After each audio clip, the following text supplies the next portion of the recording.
In 2014's E3, No Man's Sky was publicly announced with an exciting and intriguing trailer that generated even more hype when Sean Murray, director of the game and one of the founders of Hello Games, proudly promised a never-ending galaxy full of planets to explore and discover. How many of them? Well, thanks to procedural generation, not millions, not billions, not even trillions, but 18 quintillions of planets. To put the number into perspective, it would take a single player almost 600 billion years to travel to every single one of them, and 8 years after its original release in 2016, only 1% of the Euclid galaxy has been officially explored. This sounds amazing, right? Finally, the definitive game to pour hours and hours with everlasting fun, and for a modicum price too. So, how did the release go? Oof, that's rough. Well, everybody knows what happened with that, but what's more interesting is the redemption narrative that Hello Games has created all these years by refusing to let down their players and working constantly on improving the game, releasing 21 major updates and setting the bar of what we should expect from companies when they fuck up. Yeah, I'm looking at you, CD Projekt Red, you filthy ass. So I decided this 2024 to play 100 hours of No Man's Sky and determine if all this work put into the game and all these promises that Sean, Hello Games and PlayStation sold to us all those years ago were worth it. Does this redemption and comeback story have a good ending? Well, let's see if it does. What is No Man's Sky? One could say it's an indie space exploration video game, but that doesn't tell you much about it. The real question we should be asking ourselves is what is the game loop of No Man's Sky? And the answer to that is, well, complicated. At its core, this game consists of collecting stuff, mostly minerals, to power your starship and other machinery to travel to more places and collect even more stuff to make even crazier machinery that requires more stuff to function, so go to more planets to collect more stuff and look, there's space dust and even crazier space dust. You begin stranded on a planet, and once you repair your starship, you're able to freely move through the Euclid galaxy and make the most out of its stellar systems. And although I've described the main game loop of No Man's Sky basically as a grinding mineral farm simulator, the truth is a little bit more nuanced, and with every major update, the ways in which you can collect stuff have expanded a lot. There are three main storylines in this video game which we could call paths. There is the Atlas path, the Center of the Galaxy path, and the Nexus path, which is the main hub for the multiplayer. And it looks like a Death Star, and it is so fucking cool to summon. Whoosh! Look at that! Nevertheless, none of these paths matter, as, at least in my opinion, the story is a bunch of crap with unsatisfying resolves. So if you wanted to jump into this game for the story, yeah, don't. For the rest of us mortals who live the good space exploration storytelling to Outer Wilds, No Man's Sky has now a ton of things to offer and a very wide range of gameplay. So wide in fact that it shocked me. There are three main species in the Euclid galaxy: the merchant-minded Gek, the warmonger Viking, and the Foundation-type Korvax. Each of these species has conquered a vast number of planets, stellar systems, and you will be visiting them in space stations, trading outposts, settlements, and much, much more. Each of them has their own language, which you'll have to learn if you want to know what is going on with them, and you can earn a reputation for each species, doing specific missions for them. Oh, and I said there were only 3 species, but technically there are 6 in No Man's Sky, because you are a traveler. There are some anomalies out there that I won't talk about, and finally autophages, which are some sort of end-cap Korvaxes that live off the grid. By the way, I found this last species on my 68th hour playing this game.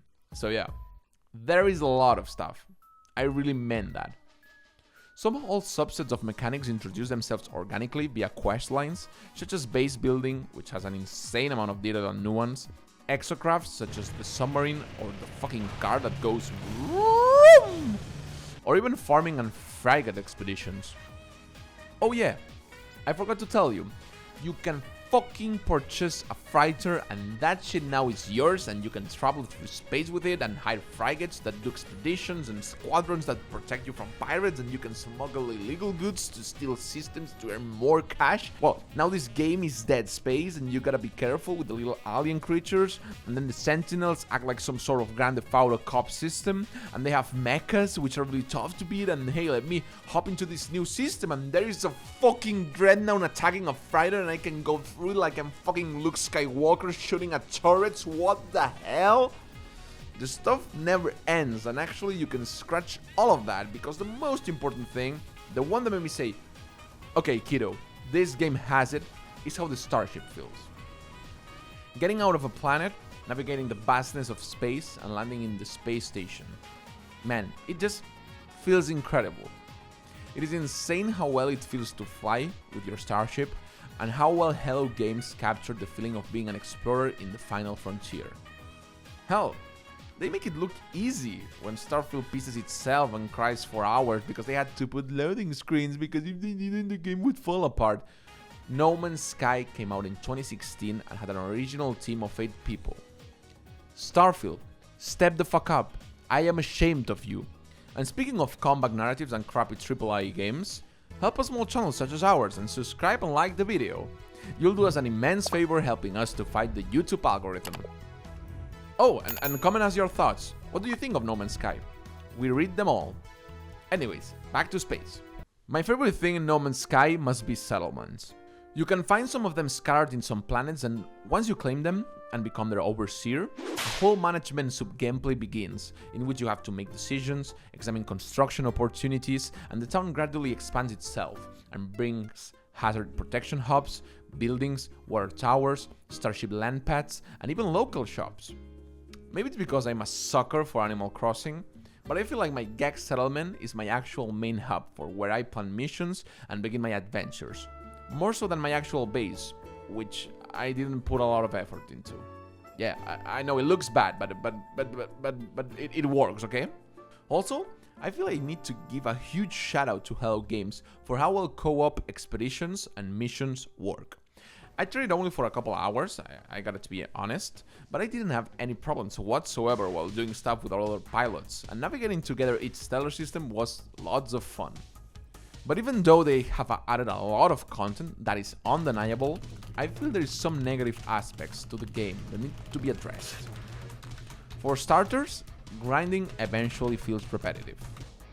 No matter how many cool stuff you got into the game, players can only mine, buy, or collect stuff for enough time until it gets boring, frustrating, or both at the same time. There are ways to automate things, of course, but for that you mainly need to get into base building, which, in my opinion, is absolutely overwhelming. There are too many types of everything, really, and each of them are expensive to build and research. I don't understand why every single shape or piece of furniture costs salvage data to acquire, and I don't want to spend a couple hours getting it so I can have a wooden roof and a metallic one. Seriously, it's ridiculous how much salvage data you need to unlock everything you need for a building base. And it just costs too many materials to actually build it. So I feel like bases either were felt to be done cooperatively or just for players that are sitting on hundreds and thousands of materials. The procedural generated missions, environments and situations also harm negatively this aspect of No Man's Sky, as I feel that there is not many opportunities to have emerging gameplay and have fun, unique situations in which the player can experiment. Eventually, everything becomes a little bit repetitive, even fighting giant pirate dreadnoughts or facing a mecha sentinel. I haven't talked about the gunplay at all, as you can already have perceived, and that is because it is quite mediocre. It doesn't feel good to shoot at sentinels, and it is very clunky to do so. Thank God that this is not the case with starship fights though.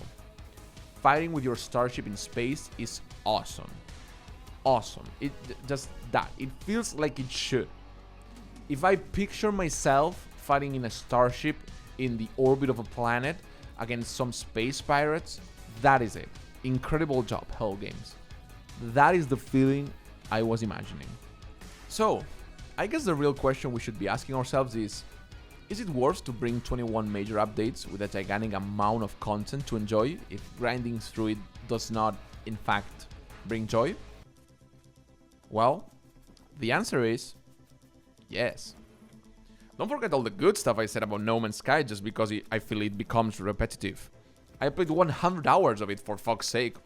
Of course it's going to become repetitive. The truth of it is that this game has cool ideas, cool concepts, and a great chunk of it is really fun.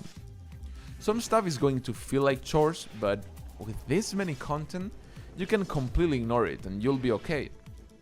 If all you want to do is explore planets and study their fauna and flora, you can do that. Be my guest. I sure as hell didn't. But that's the beauty of it. As the space is, No Man's Sky presents a game vast and gargantuan in size. But sometimes it is not about the whole, but the tiny parcel of it that you can call home. If you like settlements and you want to make the best one that ever was, then go ahead. If you want to have the coolest base on the galaxy, go right ahead.